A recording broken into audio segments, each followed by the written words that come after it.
Hello friends, આજે આપણે બનાવીશું મારવાડી ગવારફળીનું શાક, જેને આપણે ગુવારનું શાક અથવા ગવારના શાકથી ઓળખીએ છીએ. મારવાડી ગવારફળીનું શાક બનાવવા માટે મેં અહીં 250 ગ્રામ ગવાર લીધી છે. ગવારને હવે આપણે મીડિયમ ટુકડામાં કટ કરી લઈશું. ગવાર જો એકદમ નાની નાની અને એકદમ સરસ કૂણી કૂણી હોય તો તેને કટ કરવાની જરૂર નહીં. એને આગળ પાછળનો ડીટીયાનો ભાગ કાઢી અને તેને આખી ગવારનું શાક પણ સરસ થાય છે.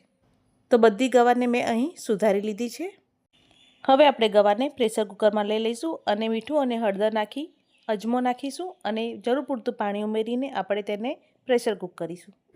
કુકરની 2 વિસલમાં ગવાર સરસ બફાઈ જશે, એટલે કુકરની 2 વિસલમાં આપણે ગવારને બાફીશું. અજમો મેં બાફવામાં એડ કર્યો છે, એટલે વઘારમાં એડ કરવાની જરૂર નહીં.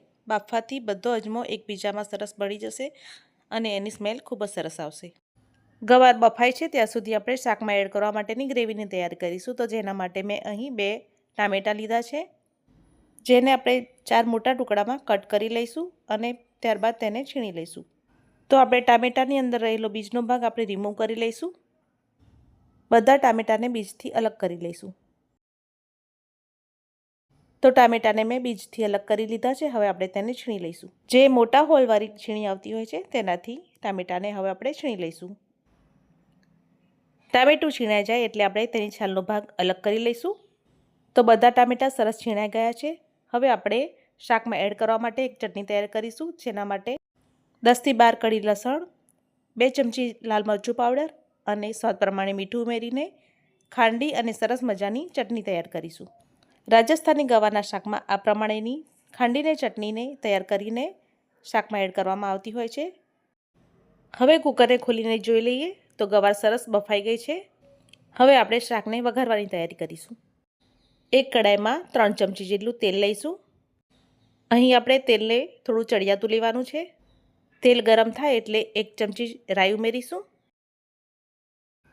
રાઈ સરસ ફૂટે એટલે અડધી ચમચી જેટલી હિંગ ઉમેરીશું. ત્યારબાદ નાની સાઈઝની ડુંગળીને ઝીણી ઝીણી કટ કરી લીધી છે તે ઉમેરીને આપણે તેને સાતળવા દઈશું. ડુંગળીની કચાશ દૂર થાય એ પ્રમાણે આપણે ડુંગળીને સાતળીશું. તો અહીં ડુંગળી સરસ સતળાઈ ગઈ છે અને તેલ સરસ છૂટું પડી ગયું છે. હવે આપણે તેમાં તૈયાર કરેલી લસણની ચટણી ઉમેરીશું. લસણની ચટણીને એકદમ સરસ રીતે બધું વ્યવસ્થિત હલાવીને મિક્સ કરી લઈશું. ગેસની ફ્લેમને સ્લો રાખીને આપણે ચટણીને મિક્સ કરીશું, જેથી ચટણી બળી ના જાય.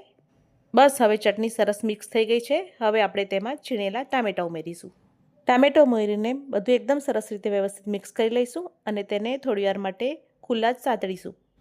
ગેસની હાઈ ફ્લેમ પર થોડીવાર માટે તેને ખુલ્લા સાતળીશું અને પાણી બળવા આવે એટલે આપણે તેને ઢાંકીને ગેસની સ્લો ફ્લેમ પર 5 મિનિટ માટે તેને ચડવા દઈશું. આ પ્રમાણે જો આપણે ટામેટાને ચડવા દઈશું તો પરફેક્ટ ટામેટાં ચડી જશે. 5 મિનિટ પછી આપણે તેને ખોલીને જોઈ લઈશું.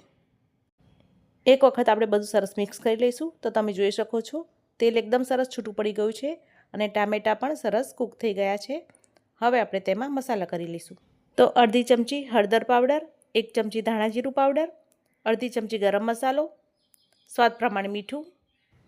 આ બધી વસ્તુ નાખ્યા બાદ આપણે સરસ રીતે હલાવીને મિક્સ કરી લઈશું. આપણે મરચાંની ચટણીને આગળથી એડ કરી છે એટલે આપણે મરચું એડ કરવાની જરૂર નથી. મસાલા બળે નહીં એટલે આપણે તેમાં થોડું પાણી ઉમેરીશું.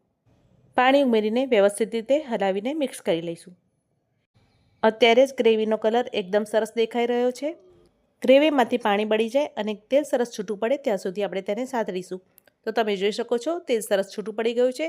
હવે આપણે તેમાં 1 ચમચી બેસન ઉમેરીશું. બેસનને જે તેલ છૂટું પડ્યું છે તેમાં જ આપણે શેકી લઈશું. તો ગેસની સ્લો ફ્લેમ પર 2 થી 3 મિનિટ માટે બેસનને આપણે શેકી લઈશું. તો અહીં બેસન સરસ શેકાઈ ગયો છે અને તેલ પણ વ્યવસ્થિત રીતે છૂટું પડી ગયું છે. હવે આપણે તેમાં દહીં ઉમેરીશું. તો અડધો કપ જેટલું મોળું દહીં ઉમેરીશું. દહીંને આપણે ગ્રેવીમાં એકદમ સરસ રીતે ચલાવીને મિક્સ કરી લઈશું. આપણે ગ્રેવીમાં 1 ચમચી બેસન એડ કર્યો છે એટલે દહીં ફાટવાની કોઈ પણ સંભાવના નથી. એટલે દહીં બિલકુલ ફાટશે નહીં અને ફોદાર નહીં વળે અને એકદમ સ્મૂથ ગ્રેવી તૈયાર થશે. હવે આપણે ગ્રેવીની કન્સિસ્ટન્સીને સેટ કરવા માટે અડધો કપ જેટલું પાણી ઉમેરીશું અને એકદમ સરસ રીતે બધું મિક્સ કરી લઈશું.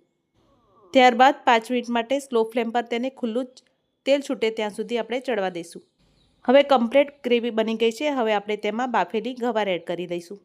તમારે જેટલી કન્સિસ્ટન્સી ગ્રેવીની રાખવી હોય એ પ્રમાણે તમારે ગવાર નાખ્યા પહેલાં જ પાણી એડ કરી દેવાનું. અહીં ગવાર એકદમ સરસ રીતે મિક્સ થઈ ગઈ છે. હવે આપણે તેને ઢાંકીને 5 મિનિટ માટે કૂક કરીશું અને વચ્ચે વચ્ચે આપણે ખોલીને તેને હલાવીને મિક્સ કરી લઈશું. વચ્ચે આપણે એક વખત તેને હલાવીને મિક્સ કરી લઈશું. આપણે શાકમાં સ્ટેપ બાય સ્ટેપ જે પ્રમાણે ઇન્ગ્રેડિયન્ટ્સ એડ કર્યા છે એ પ્રમાણે શાક એકદમ સરસ ટેસ્ટી બનીને તૈયાર થશે. હવે લાસ્ટમાં 5 મિનિટ પછી આપણે તેને ખોલીને ચેક કરી લઈશું. તો તમે જોઈ શકો છો એકદમ સરસ તેલ છૂટું પડી ગયું છે અને ગવાનું શાક બનીને તૈયાર થઈ ગયું છે. તો એકદમ સરસ રીતે હલાવી લઈશું અને 2 થી 3 મિનિટ માટે તેને ખુલ્લું જ હાઈ ફ્લેમ પર ચડવા દઈશું અને લાસ્ટમાં કોથમીર એડ કરીશું. તો જોવામાં જ એકદમ સરસ ટેસ્ટી દેખાઈ રહ્યું છે. તો તૈયાર છે મારવાડી ગવારફળીનું શાક. જો તમને મારી રેસીપી પસંદ આવી હોય તો મારી ચેનલ ટેસ્ટ ઓફ વેજી ફૂડને લાઇક, શેર અને સબસ્ક્રાઈબ ચોક્કસથી કરજો.